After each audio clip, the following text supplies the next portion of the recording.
What's up, Wargamers? We've got another video for you here on Budget Wargamer, and this time we are going to go over the announcements from Games Workshop of the opening previews for Adepticon 2019.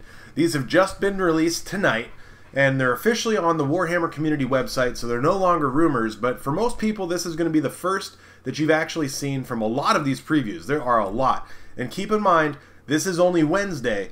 Adepticon will go on throughout the weekend, and this will take place in Chicago. In case you guys aren't aware, this is one of the events that draws people from all around the world, similar to the Las Vegas Open. And I thought that when I was at Gamma last month, or earlier this month, that they were going to do some really massive previews and announcements.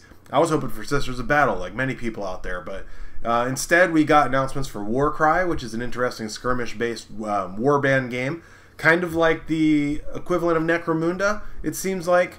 But for Age of Sigmar, so we'll see how that plays out. There's some announcements for that. There's some announcements for Warhammer Underworlds, which I usually call Shadespire since that was the first installment of it.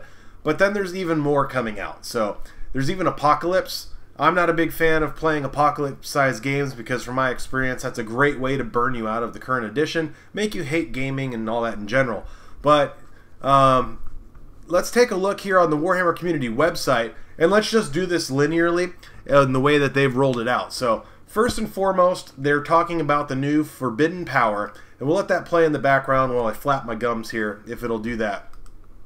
You may not catch the sound necessarily, but Forbidden Power seems to be these powers that Teclis and Sigmar locked away in these Stormcast vaults long before the formation of the Old World. But now that the Old World's been shattered and we're playing across these many realms, these powers are now being unsealed from their tombs or from their chambers as they used to be. So what this is going to do apparently is allow almost any army in the game to have access to these new forbidden powers, these new secret weapons that are going to be similar to things of like the undead, bring some death in there, and they appear to be working, at least model-wise, similar to what we see with the Endless Spells. This one actually seems to be like one of those solar things for the Empire, but here we've got probably Blackstone, right? Up at the very top, that does seem to look like Blackstone. So maybe that's bringing Blackstone into Age of Sigmar, or into Warhammer Fantasy, depending on what you call it. Then we see a toppled piece of terrain, and then below that there's like a bridge being formed out of skeleton bone. And that was previewed really quickly in that short video that we had there too. Kind of like a piece of terrain. Nagash's head is a type of spell, and then it looks like this would be the boatman for the River Styx, something along those lines, whatever they call that in Warhammer Age of Sigmar. So these are going to have some abilities. I'm personally not too keen on them, but then again, I haven't read into them yet. I think the Endless Spells concept that they brought out, which apparently Forbidden Powers is going to be a little bit different than Endless Spells, but it seems to be getting deployed in a similar mechanic from a sales tactic and from an on-board tactic. I do like Endless Spells from the fact that they're not just simply resolved as range measurement and dice rolling. I do like that you're able to cast something and have it have a semi-permanent effect or a lasting effect on the battlefield being represented by something that would be the manifestation of that power. So that part of it is really cool, and I think it'd be awesome to bring something like that to Warhammer 40,000. I think back to Battlefleet Gothic, which was an awesome game. If you didn't play Battlefleet Gothic, that was the Starship Battles game. I still have the rule book. You should find a copy of that rule book, find some of the models, because it's like naval battles being played out in two-dimensional space. You have the big capital ships going broadside, launching fighters and launching torpedoes and things like that. And I liked that in that game you would launch the torpedoes as a template, and then they would move in a certain direction, or you'd launch fighters and they'd have different maneuverability, and you'd have to shoot people's incoming fighters, things like that. I think 40K may need something like that, as long as it doesn't break the way the game's played, because for the last 30 or so years, Warhammer 40K, you know, may actually not have been, 40K may not have been around for about 30 years or so. I picked it up in 2nd edition in like the mid-90s, and then really started playing in 3rd edition because it was the tail end of 2nd edition when I started to pick it up. But I feel like 40K could use some of that maybe to represent certain war gear, not for psychic powers though. I don't want them to totally carbon copy the way that they did Endless Spells, but I still think it'd be really cool to see certain things being manifested on the battlefield, either through weaponry or whatever. but I'd like to see how they could institute that in Warhammer 40,000 and do it effectively. Then when we take a look down, the next battle tome coming out is going to be Fireslayers. And jokingly, they say Dwarden. That's apparently the name they call them. They're so hot right now, jokingly about Fireslayers. But in here, we're going to see not just the Fireslayers themselves, the current start collecting box, but they're getting some enhancements. Since dwarves don't really have spells, they're not magicians, they're the antithesis of magic in general, they are going to have the ability to summon some sort of like demon-like magma creatures. And there's going to be a few different ones of them. That big one right there that's like a wingless Balrog coming out of the ground is pretty awesome. There's some small ones coming out of there in a wall of magma. So this is going to give them a competitive edge, very similar to what Endless Spells has done for other armies, but not leaving the Fireslayers out of the fro. And right up here, as I'm realizing that I've got it all cut off, I'll go ahead and play it back through it again.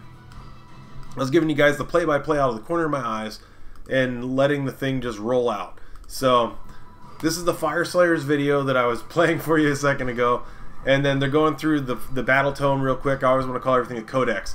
Here's the new magma beasts, or whatever they're calling them. Magma Droths, Auric, Hearthguard. There was a certain name for those types of things that are in the Fireslayer army. But you're seeing them right there, and it's going to be sold similar to the Endless Spells. It's going to allow the runesmiths and the models like that in their army to summon those things. And then, of course, we're going to get the Dwarven Forge. And this is going to be a piece of terrain that's going to provide enhancements to models that are probably within an area of effect, similar to what we're seeing every army get coming out, like the Beasts of Chaos Herdstone, things like that. So it'll be interesting to see how that plays out. But getting a closer look at those models, I think modelers are going to look to this one for a lot of reasons. I'd like to think that there's going to be some 40k adaptations for it. Even seeing like something like an Amble breaking out of the ground, since we know it can burrow, would be pretty neat. And then the Dwarven Forge itself is just a pretty cool piece of terrain.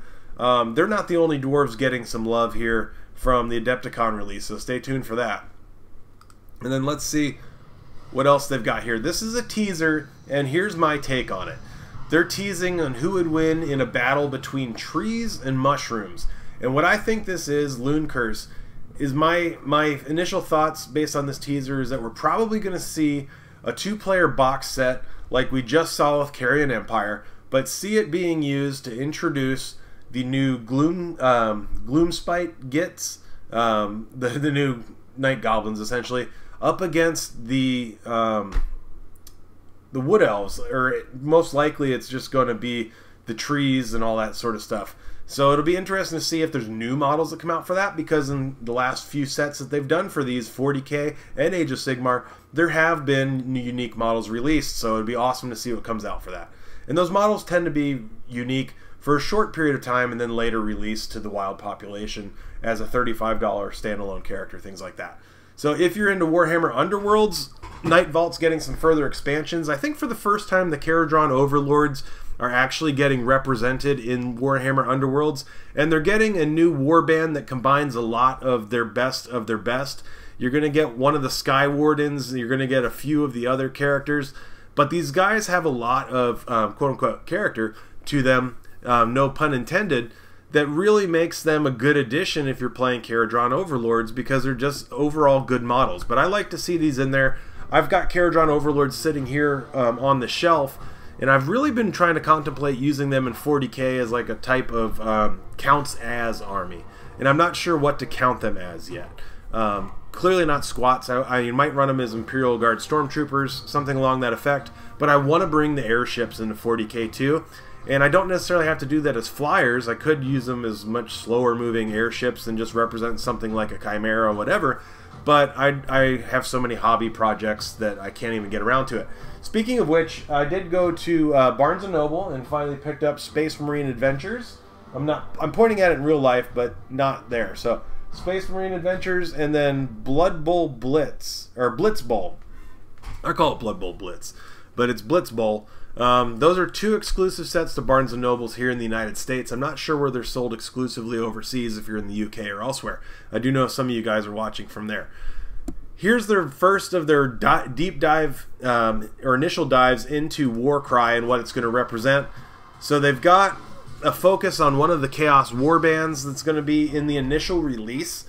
Some people have griped that Warcry is going to be too heavily handed based on just chaos alone. And I think they were basing that on the preview that we saw at Gamma. But one of the few things hiding in the background while we were at Gamma was some shadows of other characters, namely some of the Sigmar Stormcast that were being alluded to in the art. So it's not, the good news is that Warcry is not just going to be about war bands of chaos with unalignment, different alignments, and different beasts like harpies, and a new one we're going to see here too, or furies. I call them harpies. I think harpies were the dark elf version of it, but so these are the iron golems. These guys are like heavily armored going into combat. This one right here looks suspiciously like a chaos dwarf. Hopefully it is. But there you have one of the new furies. That's just an awesome model. And then this new thing down below is called a Raptrixes. And it says that they can just cut a man in half with one snap of their beak. So they're going to be pretty nasty in this game. And so this is what Warcry is what I'm basically equating to the Age of Sigmar version of Necromunda. And I hope it does play out sort of like that. Although I do want to see something different just for the sake of being different, right? So here's what they're teasing at. It's not at launch. There's not just going to be the war bands of chaos. There's going to be 9 chaos factions, 9 non-chaos factions, and they're hinting at what they may be. So let's kind of go clockwise here. I'll take a guess, and I could be wrong, but taking a look, I figure that's going to be some kind of Stormcast Eternals. That seems like a given. This next one down seems like it's going to be Dark Elf. So maybe we'll see some unique models, because all the rest of the models for Warcry are completely unique. They're not reusing or reskinning anything that's currently in the Age of Sigmar range. So it's presumed that these other war bands will also be unique, similar to how we see Shadespire or Warhammer Underworlds factions being released. Of course, we have Orcs coming down next. Then it looks like you have Ideneth Deepkin. That's what it seems to look like based on that iconography, so that's my guess at that glyph. Gloomspite Gits, you know, your goblins there. I'm going to have to say this like vampire counts. There could be 2 types of undead, because I haven't been quite sure what I want to equate this dragon-like gift to. But maybe that's high elves, maybe that's something different. I don't think it's Saraphon. That would be... they've never really been quite dragon-esque, you know. There's not really anything in the Saraphon army that's big with wings. There are, of course, the little flying ones that drop the rocks and whatnot. And then for these teeth, I initially thought that these were orcs, and it could be possible that there's multiple orc warbands, such as your traditional orcs and your savage orcs. So these teeth could be the savage orcs, or they could relate to like the Grand Maul of the ogres. And I think it'd be cool to see ogres participate in this type of battle, especially way up north. We're in the, well, I'm calling it up north because the Gates of Chaos and all the different marauders were up north in the old world. But at that time, also on the fringes of that part of the old world were also the ogres. So, you know, it'll be interesting to see what comes out there. So that's 1, 2, 3, 4, 5, 6, 7, 8 at least. And then in the background, we're seeing some other glyphs that I assumed had meant different chaos warbands. But maybe I am missing something that's hiding there in plain sight. But you take a guess, leave a comment below, let me know, and we'll roll on. So they are bringing back Warhammer 40,000 Apocalypse, and this has been Games Workshop's way of drawing people in to have an excuse to build the biggest, craziest armies you've ever seen. And if you've ever painted more than just your typical 2,000 point army to put it on the tabletop, you are an elitist. And that is a good thing for the hobby, because you guys keep your stores afloat, you keep the games alive. But one of the things that I've personally struggled with over the years is playing games of Apocalypse. I'm not an Orc or Tyranid player, but I am kind of blaming those types of players for making the game slow way down. There needs to be a streamlined way to be able to take those horde armies when you're talking about massive battles of 10,000, 20, 30,000 or more points being played at the same time. And that's when things draw down. Not just the deployment phase, because you could easily just set up like a divider down the table, have everybody deploy at once without alternating deployment. Movement phase takes a long time, but it's once you start getting into the minute actions of hand-to-hand combat during the fighting phase that Apocalypse battles just seem to go by the wayside, and they can take more than one day. And the last 2 that I participated in were done over Memorial Day weekends, and they really just kind of like killed the thrill for me. But that could have just been the group that I'm a part of. you guys with the gaming clubs in the UK may actually participate in a totally different type of vibe and atmosphere than what we would do, because here in the US we tend to gravitate towards brick and mortar retail stores and we play in those rather than in private clubs, gaming clubs and whatnot, not like nightclubs. But we gravitate towards those and play in those, and they have a certain set of business hours, so you're not able to typically get in and play a game for 12 to 20 hours straight. So you'll have to come in, set up on a Saturday, hopefully you can complete the game by Sunday, and then by then you're just bushed, you're exhausted, just like going to a big event like Adepticon or any of the other grand tournaments basically. But that's coming out, so stay tuned for that. That'll probably have some alternate rules for how some of the weapons work, and it may make certain things like the Death Strike missile, the Basilisk and stuff like that really find their niche in those big battles where their 120-inch range or their unlimited range is going to really lay down some serious firepower and put them more out of the way, because putting something like a Basilisk on the table in 40k doesn't make a whole lot of sense unless somebody's actually assaulting your rear guard position where you would have your artillery. So, normally the artillery would just be represented with an off-battlefield type of unit. So, and then I'm going to spare you this one, but this 50 Shelves of Grey is an interesting one. What they're talking about here, it's a total spoof of 50 Shades of Grey, but they're saying that there's going to be a new addition, a huge new addition to their paint range that's going to make painting your models even simpler. So stay tuned. And I originally thought, oh, okay, instead of being gray plastic, they're going to go to the colored plastic that we're seeing in a lot of the get started boxes, the easy to build kits and things like that. But then I realized they're not talking about just not having gray. They're talking about it's in their paint range. So I can only imagine that they're probably talking about some sort of quality airbrush. And somehow, because Games Workshop hasn't really released a good one, and I'm not counting the hand flamer that was really like a base coating brush, meant more for spray painting terrain than your army, but I'm going to take my guess and say that that is going to be a Games Workshop official airbrush, probably a cool looking one, but you weigh in and say what you think it's going to be, and I'll give you time to watch that. If you are lucky enough to go to Adepticon like our buddy Redbeard Boss, pick me up one.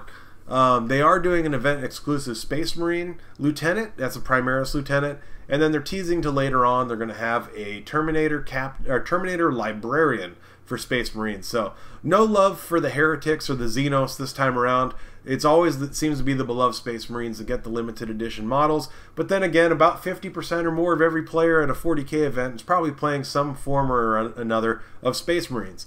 Once again, the big community survey is coming out, and drum roll please. Brrrr.